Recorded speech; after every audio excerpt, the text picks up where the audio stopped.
Assalamualaikum warahmatullahi wabarakatuh. Perkenalkan nama saya Vina Atun Haliza dengan NIM 03021182227011 dari kelas A Indralaya. Di sini saya akan menjelaskan materi dari mata kuliah pemrograman peledakan mengenai petunjuk teknis keselamatan bahan peledak dan peledakan. Materi yang akan dibahas yaitu yang pertama pengertian bahan peledak, yang kedua kelola bidang usaha dan peledak, yang ketiga tahapan pembangunan gudang bahan peledak, yang keempat tingkat keselamatan dalam badan usaha, bahan bakar, dan bahan peledak, dan yang kelima cara menetapkan jarak aman gudang bahan peledak peka detonator, yang keenam kewenangan menteri terhadap fasilitas keselamatan, dan yang terakhir pengangkutan bahan peledak. Pengertian. Bahan peledak adalah suatu bahan kimia senyawa tunggal atau campuran berbentuk padat, cair, gas, atau campurannya yang apabila dikenai suatu aksi panas, benturan, gesekan, atau ledakan awal akan mengalami suatu reaksi kimia eksotermis sangat cepat yang hasil reaksinya sebagian atau seluruhnya berbentuk gas dan disertai panas dan tekanan sangat tinggi yang secara kimia lebih stabil. Selanjutnya adalah kelola bidang usaha dan peledak. Usaha pergudangan adalah kegiatan untuk menyediakan satu atau beberapa gudang bahan peledak aksesori. Adapun ketentuan satu persetujuan yang diberikan oleh pejabat yang berwenang atau pejabat yang ditunjuk untuk mengabulkan seluruhnya atau sebagian permohonan diajukan oleh pemohon sesuai ketentuan peraturan perundang-undangan. Rekomendasi saran tertulis yang sifatnya menyetujui atau mengizinkan dibuat oleh pejabat yang berwenang, digunakan sebagai bahan pertimbangan bagi pejabat lainnya dalam mengambil keputusan. Perluasan pabrik penambahan kapasitas produksi atau varian produk lebih besar dari kapasitas varian yang dimiliki semula, minimal 30% dari kapasitas yang tercantum dalam izin usaha industri, serta propelan bahan isian pendorong amunisi kementerian yang menyelenggarakan urusan pemerintahan di bidang pertahanan. Selanjutnya, tahapan pembangunan gudang bahan peledak. Pengertian dari gudang bahan peledak adalah suatu bangunan, kontainer, atau tangki yang secara teknis mampu menyimpan bahan peledak secara aman. Penyimpanan atau penimbunan bahan peledak. Yang pertama, bahan peledak yang disimpan di tambang hanya pada gudang yang telah mempunyai izin dengan kapasitas tertentu, yang ditetapkan oleh KIT atau Kepala Dinas atau nama KIT secara tertulis. Apabila gudang bahan peledak terletak di luar WUP dan atau wilayah proyek dan akan digunakan untuk kegiatan pertambangan harus mendapat persetujuan tertulis dari KIT atau Kepala Dinas atas nama KIT. Gudang bahan peledak yang digunakan untuk kegiatan lain harus mendapat persetujuan dari KIT atau Kepala Dinas atas nama KIT. Selanjutnya yang ketiga, gudang bahan peledak dibangun berdasarkan gambar konstruksi sesuai dengan persetujuan RKAB tahunan.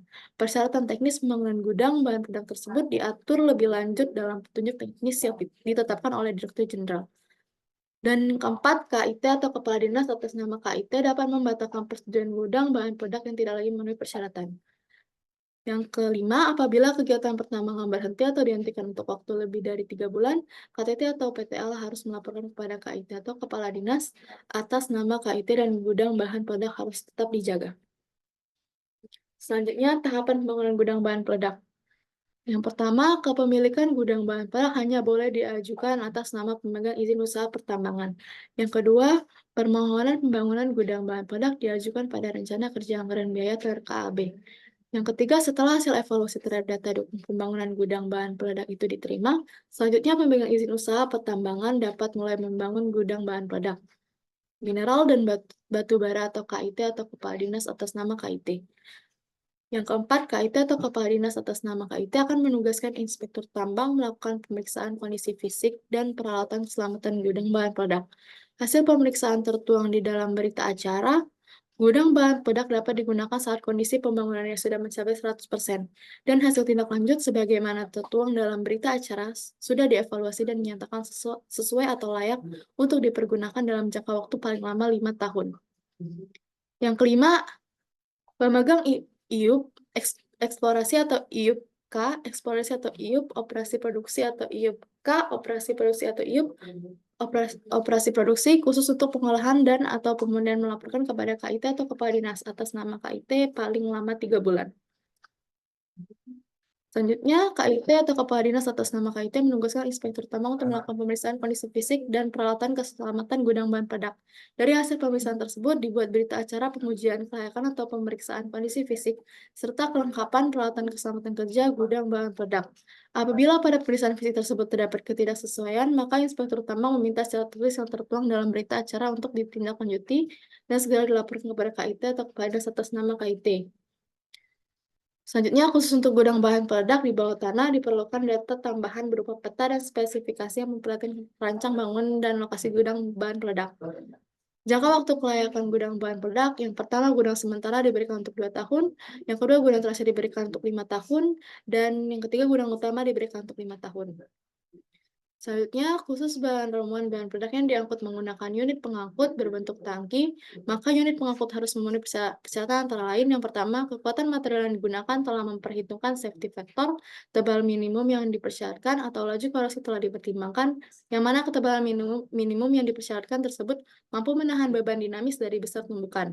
Besar tumbukan ditentukan berdasarkan hasil perhitungan dengan memperhatikan beban tangki bermuatan kecepatan unit yang diizinkan.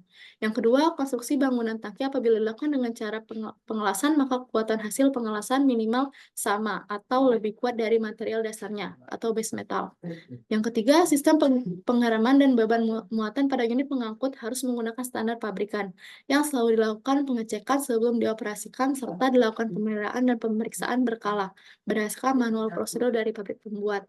Yang keempat, posisi penempatan knalpot atau muffler agar ditempatkan pada posisi yang tidak menimbulkan efek panas terhadap tangki dan tromol, dan desain kabin unit pengangkut kedap terhadap masuknya gas buang.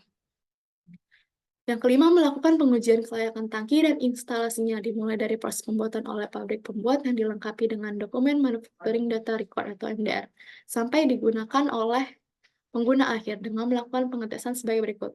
Yang pertama, hydrostatic pressure test sebesar 1/3 kali tekanan kerja maksimum yang diizinkan.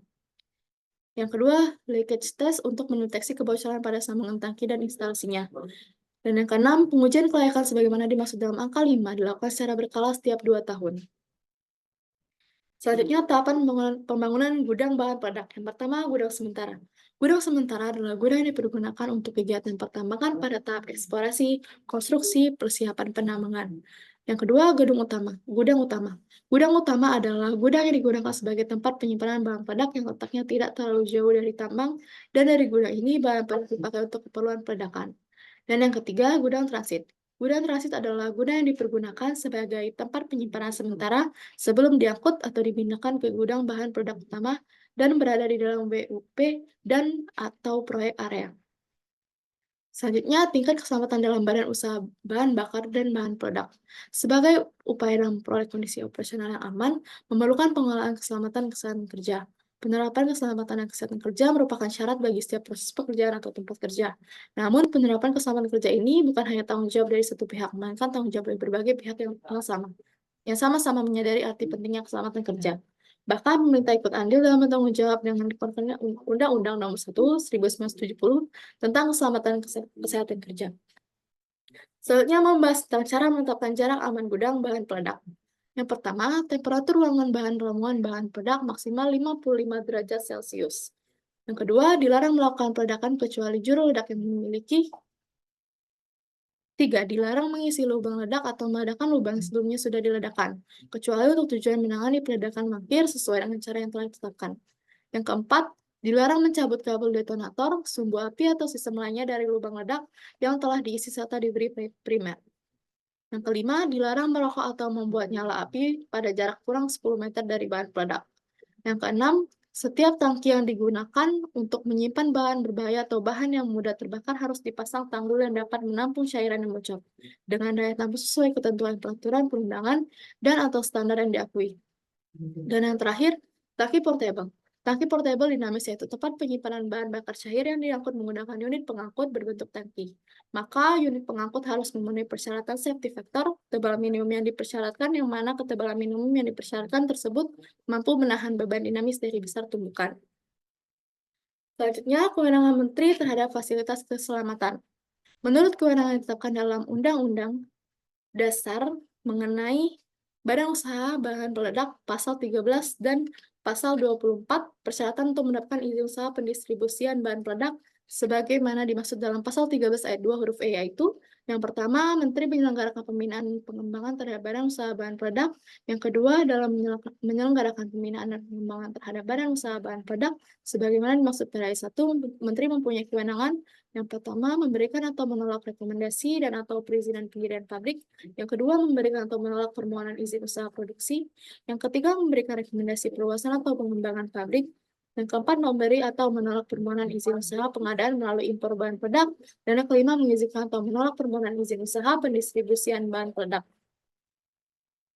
Selanjutnya, kewenangan Menteri Terhadap Keselamatan dilanjutkan mengabulkan atau menolak permohonan alokasi kuota bahan peledak dan bahan peledak aksesori, mengabulkan atau menolak permohonan rekomendasi penambahan alokasi kuota bahan peledak dan bahan peledak aksesori, mengabulkan atau menolak permohonan rekomendasi penunjukan sebagai importir terdaftar nitroselulosa, mengabulkan atau menolak permohonan rekomendasi penunjukan sebagai importir produsen nitroselulosa, memberikan atau menolak permohonan rekomendasi dan izin ekspor bahan peledak, mengabulkan atau menolak permohonan rekomendasi penunjukan sebagai importir kembang api, dan juga melaksanakan pengawasan dan pengendalian. Selanjutnya adalah pengangkutan bahan peledak. Bahan peledak diserahkan dan disimpan di gudang dalam jangka waktu tidak lebih dari 24 jam sejak tibanya dalam wilayah kegiatan pertambangan. Yang pertama, bahan ramuan diserahkan dan disimpan di gudang dalam jangka waktu tidak lebih dari 24 jam sejak tibanya dalam wilayah kegiatan pertambangan. Jika menggunakan angkutan darat dan sejak selesai bongkar muat jika menggunakan angkutan air. 2. Dilarang mengangkut bahan peledak ke atau dari gudang bahan peledak atau di sekitar tambang kecuali dalam peti aslinya yang belum dibuka atau wadah tertutup yang digunakan khusus untuk keperluan itu. Apabila dalam pemindahan bahan peledak dari peti aslinya ke dalam wadah tertutup terdapat sisa, maka sisa tersebut segera dikembalikan ke gudang bahan peledak. Yang ketiga, KAIT mengeluarkan petunjuk teknis untuk mengatur pengangkutan, pemindahan, atau pengiriman semua jenis bahan peledak pada kegiatan pertambangan mineral dan batu bara. Baiklah, selanjutnya kesimpulan dari materi berikut ini, yaitu dalam meningkatkan keselamatan dan keamanan dalam kegiatan penimbunan bahan bakar dan bahan peledak di pertambangan mineral dan batu bara, menetapkan standar dan persyaratan teknis untuk fasilitas penimbunan bahan bakar dan bahan peledak. Petunjuk teknis ini dapat diperlukan untuk kegiatan usaha pertambangan mineral dan batu bara. Hal ini mencakup aspek desain, konstruksi, operasi, dan pemeliharaan fasilitas penimbunan bahan bakar dan bahan peledak. Fasilitas penimbunan bahan bakar meliputi tangki penyimpanan harus terbuat dari bahan yang tahan api dan dilengkapi dengan sistem proteksi kebakaran yang memadai. Tangki harus diinspeksi dan diuji secara berkala untuk memastikan kondisinya yang aman. Area di sekitar tangki harus bebas dari bahan yang mudah terbakar. Adapun persyaratan keselamatan yang diperlukan yakni personil yang terlibat dalam kegiatan penimbunan bahan bakar dan bahan peledak harus memiliki pelatihan dan kualifikasi yang sesuai. Prosedur operasi yang aman harus diterapkan dan dipatuhi. Peralatan dan sistem keselamatan harus tersedia dan dipelihara dengan baik. Pengawasan dan inspeksi terhadap fasilitas penimbunan bahan bakar dan bahan peledak harus dilakukan secara berkala, serta tindakan korektif harus segera diambil untuk mengatasi ancaman pelanggaran atau potensi bahaya. Baiklah, sekian presentasi dari saya. Wassalamualaikum warahmatullahi wabarakatuh.